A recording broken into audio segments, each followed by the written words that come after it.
What's the old saying? A face for radio? I have been told many times I have a face for radio. That's not nice. And a voice for mime. Oh, I disagree. I think you have a nice speaking voice. My brother got the voice and the looks in our family. I got the baldness. Oh, wait, so did he. We both got the baldness. At least Heidi didn't get the baldness. Yeah, that's really good for her. Way to go, Heidi. That's preferable. When I ever think of your brother, I think maybe it's just because I don't have a lot of conversations with him, but he speaks softer than you do. I'm not sure everybody would disagree with that, but I do get a little fired up sometimes. He might also, as we talk about things, but he has a deeper voice, and it's just the way it is. I think you purposely tried to make your voice deeper. He has a deeper voice. I think that's just the fact that it's still morning and don't even late talk morning, to me about but it's this still morning. morning. So. I went to wash my French press last night, and it broke. And it was the thing that nightmares are made of because it's my only way to have coffee in the morning. And it's one of the reasons I don't have like a drip coffee maker because I don't want it to break down and then not have coffee. So my French press was reliable. I put it in my dishwasher. I close the door and I hear... This is not good. I think my life flashed before my eyes. So I immediately ordered a new one on Amazon and it will be here today. But this morning I had to drink instant coffee. And it was an absolute nightmare. I was going to ask if you cooked it in a pot on the stove or something. I would have done anything. I would have ran to Speedway if my child wasn't sleeping. Anyway, so it's an instant coffee morning, which is not a great morning. Doesn't sound tasty to me, but... How are you going to equate that to what we're talking about? Oh, did we start already? I didn't know that we were starting. Last week was pizza talk. Wow, this week is coffee talk. That is something. We are indeed the home of professional podcasting. Put on my Mike Myers wig and we'll have coffee talk. So we had pizza last week and we have coffee today. These are a few of my favorite things. I probably should have been paying a little more attention here and been a little more engaged to what we were talking about. So what I'm saying is link coffee to what we're talking about. Since I should have been more engaged. Dance. We're really talking about being engaged today, being engaged with the world. And coffee is going to cause you to be disengaged perhaps from our situation. But the thing of it is, as Christ followers, we are called to an engagement with the world, not to be like the world, and not to belong to the world. But there's a very real sense in which we have to, in order to honor God, we have to engage with the world. We can't just pull away. Mm-hmm. And so if we live a Christian life that is like my life at the beginning of this podcast, where we're just not paying attention and not really aware of what's going on, then we're not going to be effective ambassadors for Christ. And so in the world that we're in, that's too many ins. I apologize for my excessive prepositions, but in this world in which we live, we have to pay attention to what's going on. We need to be aware of the way, I hesitate to say the way the game is played or the rules of the game. That seems rather crass, and I don't really mean to do that. But our memory verse this Sunday was Matthew 10:16, where Jesus told his disciples as he was sending them out, "I'm sending you out as sheep among wolves." And then he called them in light of that, because we are being sent out, they in particular, and us by extension, are being sent out into a hostile world in which we're in danger. And he knows that. It's not an accident. God's aware. And so as Christ sends them out, as we've been sent out, we're going into a hostile environment among people who are, whether conscious or by instinct, waiting to devour us. And those are the very people that we are called to minister to. Well, for us to do that, we have to be, as he said, shrewd as snakes and innocent as doves. And so as Emma and I, my daughter, are working on this verse every day on the way to school and talking it through, we've been, yesterday we talked about what does it mean that he sent us out as sheep among wolves. And today we talked about what does it mean to be shrewd as snakes. And then tomorrow we'll talk a little bit more about what does it mean to be as innocent as doves. But the idea here is that for us to go into this hostile world, recognizing, as Paul wrote in Romans 8, that the mind that is controlled by the sinful nature, controlled by the flesh, is hostile to God. It's the very, very nature of humanity apart from Christ is we are hostile to God. And our sin nature doesn't submit to God. There are no seekers in that sense because we don't have it in us to even desire God. We're hostile to God, and we don't submit to him, nor can we do so. And so there is a real danger as those of us who are in Christ go and seek to minister to a world that is hostile to Christ. And so for us to just hum along in our little Christian environment and not be aware of what's going on, tripping merrily down the lane. I just had a Bugs Bunny moment in my mind, but as we're just, life is, butterflies and rainbows, then we're not really engaged in this world that is going on all around us, that we're swimming in this soup of the natural world.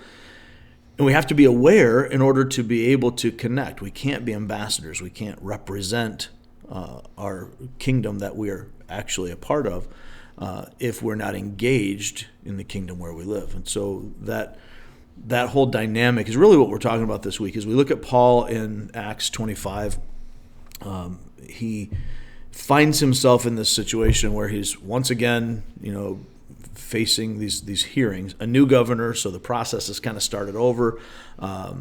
He's been saved by the secular government, under God's guidance, because that's how it works in a world where we have a sovereign God. But he's been saved by this secular anti-God government from the mob justice of the Jewish leadership and those who are defiantly rejecting the gospel.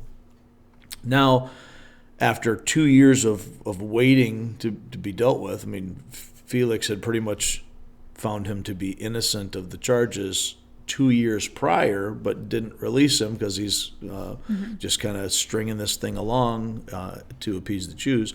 Now, a new governor, Festus, comes in. Festus is kind of picking up where Felix left off, but he's got to hear this stuff all over again. He gets in and also recognizes this is silly, and we'll see in the rest of the chapter next week that he says to the Jewish king,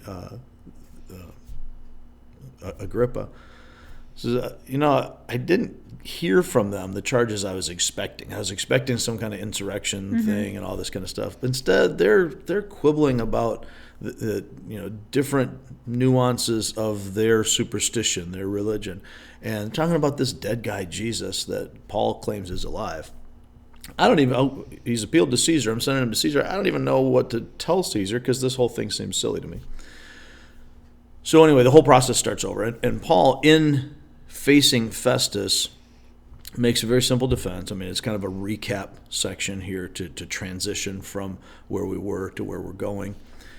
And Paul, after the Jews once again make their charges, can't prove it, and even the original accusers aren't even there, at the trial. And Paul just says, "Yeah, I didn't do anything. I didn't do anything against them. I didn't do anything against the temple. I didn't do anything against Caesar, and that's it. I'm innocent."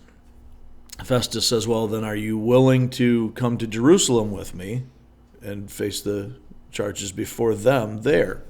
And whether Paul knows that the Jews have set up an ambush or not, they've already done that previously. Right. He's no dummy. He sees the folly of this situation, and he asserts his rights as a Roman citizen. So he's engaged in the civic situation where he finds himself. So rather than just going along, and we have some Christians who kind of have that mentality, well, because I'm spiritual, I'm just not going to engage with the world. I'm too spiritual for that. Just go ahead. I'm a martyr, put me to death, whatever you got to do, I'll wear it as a badge of honor. That's not the approach that Paul takes, but he does say, look, if I've done anything wrong that deserves death, I'm not opposed to dying. That's not the problem here. But if I haven't, then nobody has the right to turn me over to this mob, where that they're going to have this sham trial. It's not going to be a real thing. So he appeals to Caesar. That's the right of every Roman citizen, was to be able to appeal their case all the way up to Caesar. So he's he then, as he says this to Festus, Festus consults with his own council, not the Jews, but his own folks, and they decide they're going to send him to Caesar. And that's kind of where we leave off. So what do we do with these first 12 verses? Well, what we recognize here is that Paul is acting as a citizen Christian. He is primarily a citizen of the kingdom of heaven, here as an ambassador, as he'll later say in 2 Corinthians 5. So if his whole purpose, everything that he is about, is promoting the gospel, and he's made that clear. He said that to the Ephesian elders a couple chapters ago. He said it to the disciples here when they begged him not to go to Jerusalem. He's like, I'm totally willing to die. I'll do whatever it takes to promote the gospel. And yet, he never pulls out of the world. Everything he does is still engaging with people. When he gets to Athens, in this university town, he goes to the place of debate, and he engages with the world. When he's in Ephesus, he not only is dealing with the synagogue, but he's out in the community, especially after the synagogue leaders kind of push him out. He doesn't stop engaging with the world. Mm-hmm. In fact, when he gets to Ephesus, before his friends show up, he's engaged in his trade so that he can support himself. There's a very practical edge to all of the Christianity that we see in Scripture. It's not what you might see it, whether it's the early century Gnostics back in the first few centuries, or if you're talking about any number of mystical groups or mysticism focused cults where we have to be at one with the universe, and we have to pull out of, we'll try to pretend that our Christianity is not intended to be lived out in the physical world. Clean your chakras. Right. Well, they're really, honestly, while we, I can joke about being one with the universe, or you can joke about cleaning your chakras, but it is astonishing to me how much Eastern mysticism, how much proto-Christian mysticism, how much, mid-history Catholic mysticism comes into the church, and we just are okay with it. Right. I mean, I don't know where my chakras are, but they probably need cleaning. Yeah, whatever it is. But even like the mainstreaming of Eastern religion, even yoga. I mean, I was trying to talk to my daughter about this because yoga is just a presence in our society. Right. We have yoga pants. Which I will forever refer to as yogurt pants. But that's different. But still, anyway, I'm going to go off on the whole thing. I'm going to stop now. About yogurt pants. I kind of want to hear that. Nobody else does. Anyhow, as we're living out our Christian life, we have come to a place now where we have conflated so many things that it's not even representative of biblical Christianity anymore. So I just read a Facebook post from my son's former baseball coach at Cornerstone University, talking about how we've basically given up the idea of a church that stands apart from society while engaging in society. And we have, to a large extent, over the last 40 years, just kind of blended in, where Christianity is mainstreamed, and now it became so mainstreamed and became had so much clout and became such an issue of prosperity that now, having not any longer been salt and light in the world, but becoming just like the world, as Jesus said, the salt that loses its savor isn't worth anything but to be thrown out and trampled. That's kind of what the world, and I would suggest also the Lord, have done with most of what we now know as mainstream Christianity, or a lot of modern evangelicalism, because it's not evangelical and it's not Christianity. And so the world doesn't want anything to do with us, because who needs it? If we're just like the world, then why does the world need the church? And if we're just like the world, then we're not representing Christ as ambassadors. I think, and you might have a different take on this, do you think that has become I want to use a better word, but I don't have one. So more popular because instant coffee. Darn you, Folgers.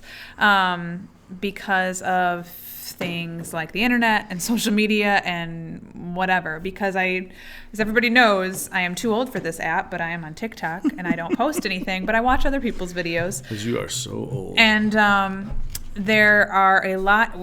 TikTok starts to show you videos based on a certain algorithm and things that you like and whatever. So I get a lot of what they refer to as Christian TikTok, and a lot of it I really love. But then there are a lot of people who are on there who use the hashtag progressive Christianity and things like that, and they'll watch these videos and they'll say things like, then they truly believe every single person on the planet goes to heaven, nobody goes to hell, things like that, and I think, wow, this which platform, they don't actually even believe. But like you can do whatever you want, you're going to go to heaven. You know, if you were to talk about evil people like because I'm old, I'm thinking of Jeffrey Dahmer or whatever serial killers, I've brought up Charles horrible Manson people. several times on this Charles podcast. Manson, So those same people will talk about how wicked they are and Right. the judgment that they will face. So they don't really believe a lot of the things that they're saying. But I think to myself, okay, this platform in particular is extremely popular with teenagers and young people. So what you just said is, I don't want to criticize anybody, but that's not true. No, right. But if Progressive Christianity is definitively and emphatically not okay, Christianity. well, you said it. So come for him. I will say it again loudly and longly. But what I'm saying is it's kind of Longly? scary. Don't say it longly. Yeah. That seems like it would take a long time.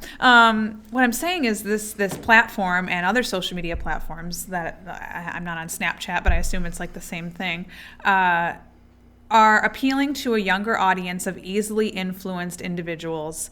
And on one hand, it's kind of like you said, that Christianity, quote unquote, that embraces the world or acts just like the world is not what we're called to do. So on one hand, who wants it?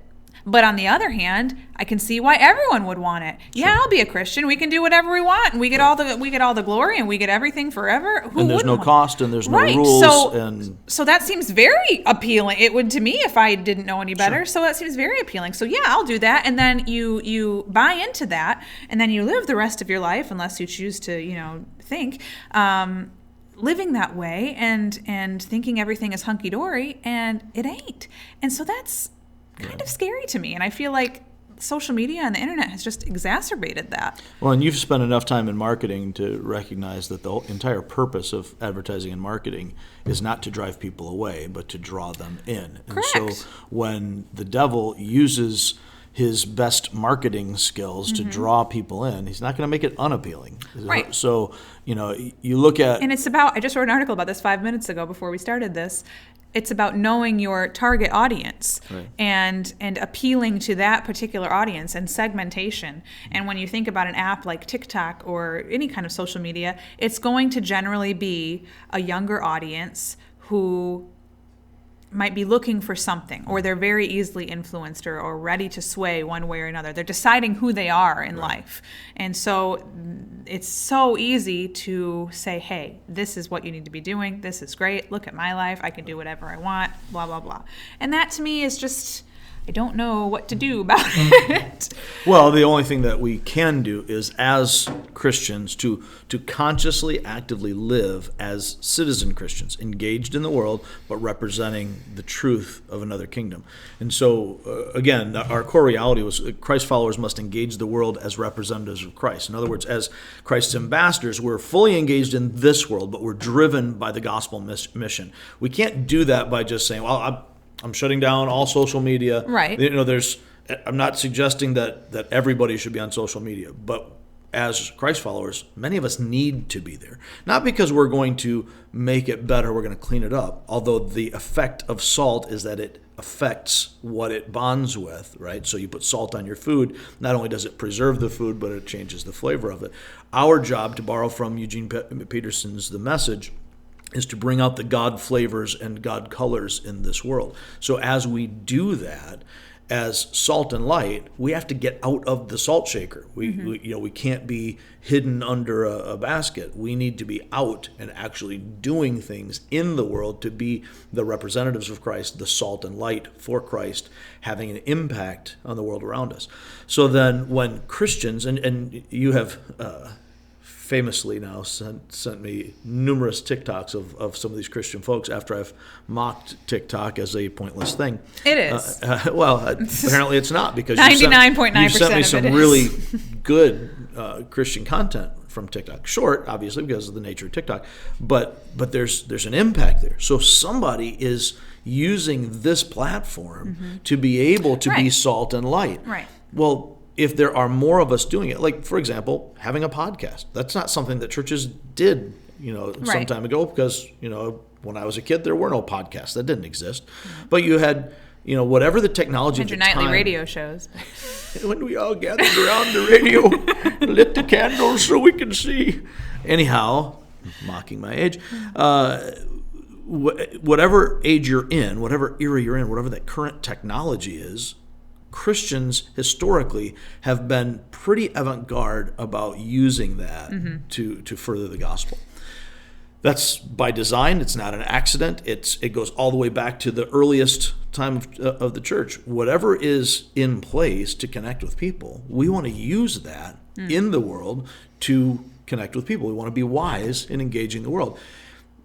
Somebody might say we need to be shrewd as snakes. We need to be able to think wisely and to engage in a way that understands how things work and is running into that rather than away from that. When we move toward a more monastic lifestyle, in other words, we not necessarily that we become monks or nuns, but when we move into this lifestyle that says my primary focus in my life has to be, I have to maintain this purity, and I don't want to be influenced by the world, so I'm going to shut it down and come away from the world, and then we have compounds and whatever else. When that's the way we approach life, then we have forgotten that we've been left here with a great commission. So if I focus on the great command of loving God more than anything, heart, soul, mind, and strength, so I'm going to get rid of everything else. All I do is I just sit around and I contemplate God. That's good. Except for it's not what God wants from us. What he wants is for us to live out that great command with the corollary command of love your neighbor as yourself. I can't love my neighbor by sitting in a room by myself with my Bible and praying. Right. I can't do that.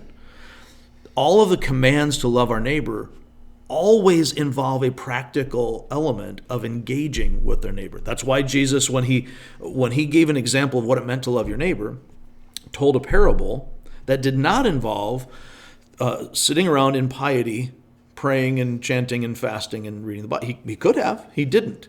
Instead, what he gave was an example of someone who was not even Jewish, was an outsider, came across someone who had been beaten and robbed, and he took care of their needs, took care of their wounds, set them up in a motel or a hotel, pays for the expenses. It was very practical.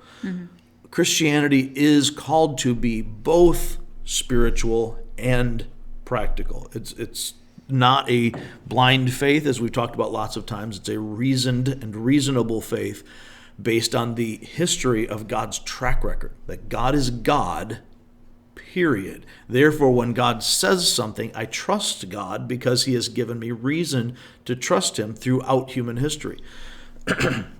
If we're talking about the physical aspect of it, we need to be in this world and engaged in this world, but we cannot allow ourselves to fall into the foolishness of thinking that our greatest good, our best life, is even intended to be now.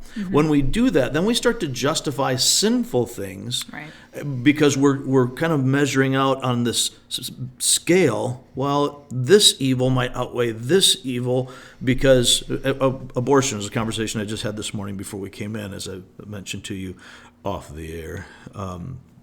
When I was talking to my friend, the pastor that was in question was not only just caught up in the politics of our current milieu, but it was defending abortion. And the defense that very often will come up with Christians, so-called, in trying to defend the idea of killing babies for the greater good, I'm just going to let that sink in for a moment, is that, well, there are too many people not adopting unwanted babies. So now we have these unwanted babies, and there were several churches that had signed a document sent to the Supreme Court a number of years ago, many years ago now, that essentially said, I'm paraphrasing, but essentially said, these babies are better off dead than coming into the world into an unwanted situation where it's going to be hard for them. It's going to be hard for their mom. Going to be hard for their life. A hard life, that's just not worth living. Right. And so it's better. We're better justified. It's merciful to murder them.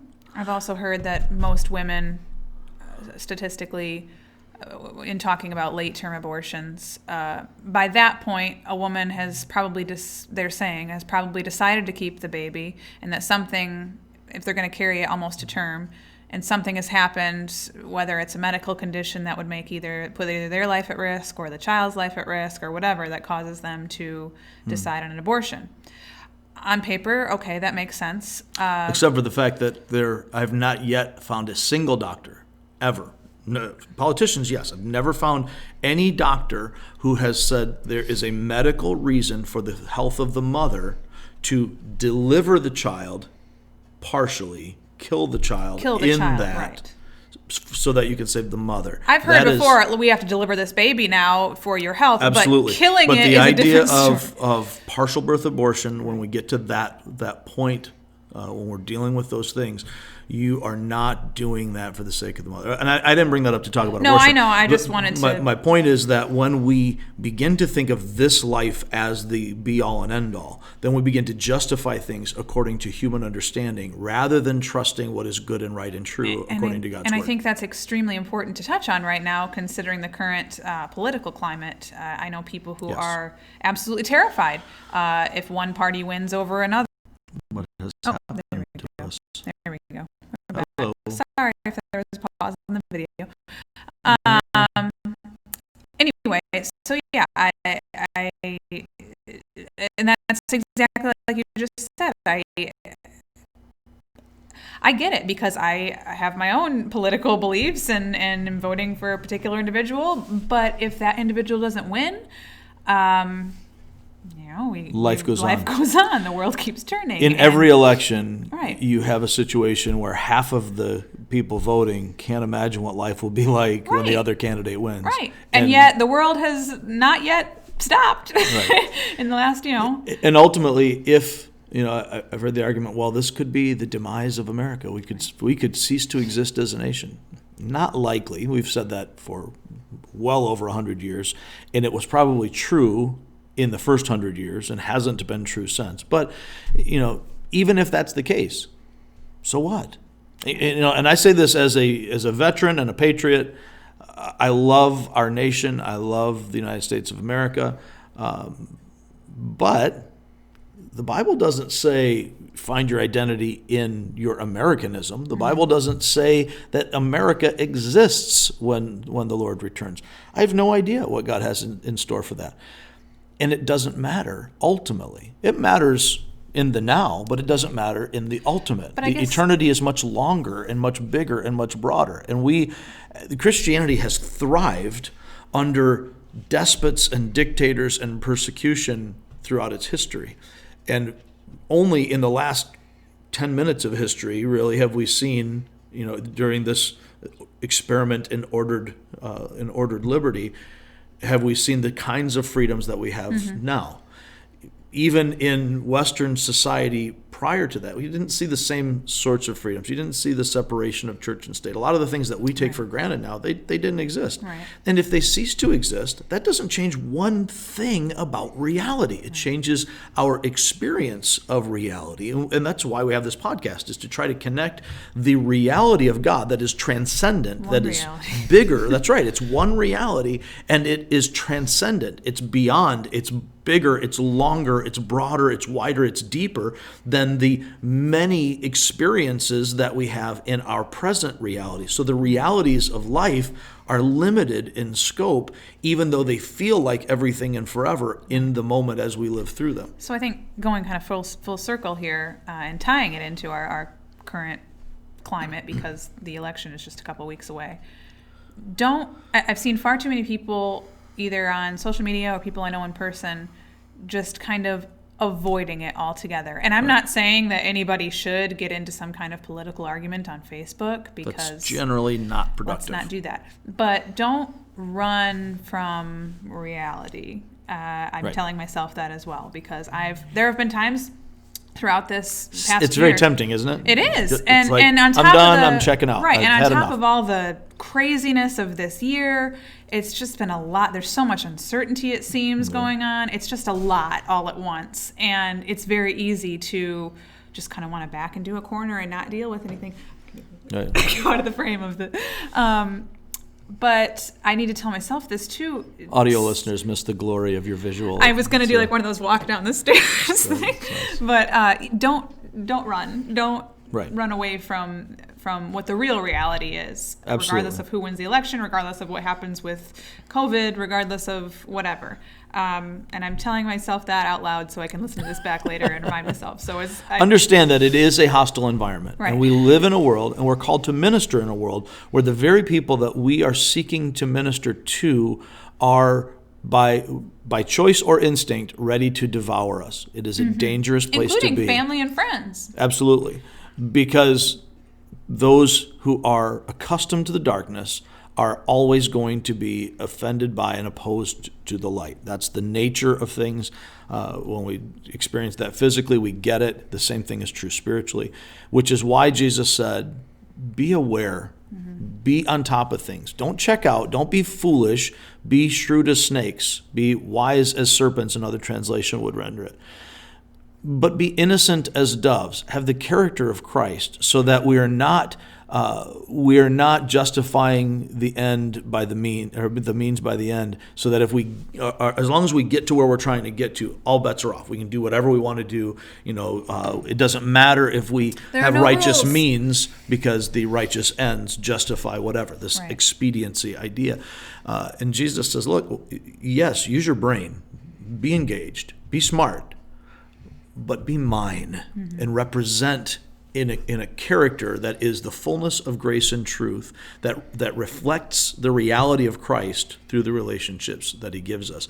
That includes our voting, that includes our conversations, it includes our posts on social media, all of our interactions with people. When we are so angry, and I see so much anger from folks these days, from Christian folks. I'm angry because... And anger, I'm sorry to interject here, in my experience, anger typically stems from fear. There are a lot of things, and fear is certainly one of those things. There are things that we should be indignant about. I think Yoda said that. We should be very angry.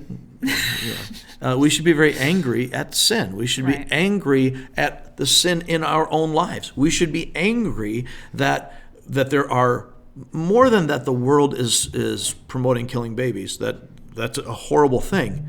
But we should be more bothered. We should be actually angry that it's crept into the church. These are the things that should really fire us up. But that doesn't mean we should be angry because somebody's voting for a different candidate than we are, or they are disrespecting our candidate, or whatever else. Assuming that person is on board with 100% everything that candidate does and says. Well, that's right. Again, we've said this before, and it remains true, will always be true. Whether you're voting for Donald Trump or Joe Biden or Stacey Koziel, whoever you're voting for, it is always choosing from the lesser of two or more evils, because none of us are perfect. None of us are Christ. And so until he's running for office, and he will not, when he arrives, it will be a dictatorship.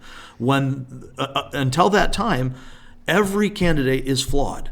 And so you are taking the bad with the good, with all of them. You have to weigh out, as Christ followers, we have to weigh out by our engagement in the world, how can we best serve the cause of Christ in this world. And I would love to have a political podcast to talk about these things, but I don't want to. But that's not what we do. And that I think is a distraction. Right. That's why I elected not to be a poli-sci major when that was my original goal in college. You've been good at that. Well, one way or another, I would have been loud about it. But the reason that I elected not to is realizing that that's not ultimately where power lies. Right. Power lies in changed hearts, changed minds, and that eternity is much bigger than this life. And so changing a culture has benefit, it has value, but changing a life has more. We need to recognize that we are made for eternity. We are created in the image of God, and we live here as His ambassadors. And the reality of all of this is that we are to be in the world, not of the world. We don't belong to the world. But we're here. We're not like the world. We're set apart as holy unto God, but we are in the world. And we are in the world because we are to be for the world. We are sent here on a mission. And because we're here for the world, we need to be engaged in the world. We need to be participating purposefully. So not just going along as if this life is it, right? Mm-hmm. This is my best life now. This is where I find all of my blessing and fulfillment. But this life is the title page to the great novel. This is essentially and I don't want to overstate this, but in a sense, this very existence that we have here is a means to an end. Mm-hmm. And the end is to glorify God and enjoy Him forever. This is how we get that started. This is how we influence others so that they can glorify God and enjoy Him forever. And if we check out, we can't do that. And we will stop there, but thank you guys for listening. If you have something to say. That's just so much shorter than last week. It's amazing. I know. So. If you guys want to get a hold of us, feel free to email us at somethingreal@reallifeonline.org. You can leave us a message on Facebook or a comment on YouTube, or leave us a voicemail at 269-756-RLCC. Boom. And I think that's all the ways of communication, except for carrier pigeon, but we're open to that too. If there was a pigeon sitting outside this church with a little note attached to it, I would scream with joy. So someone do it. We would certainly post that on Facebook and YouTube. Maybe we would. I would know what to think about that. A live pigeon. I'm looking at you, Josh Clark. Anyway, thanks for listening, everybody. Shalom. We will catch you next time.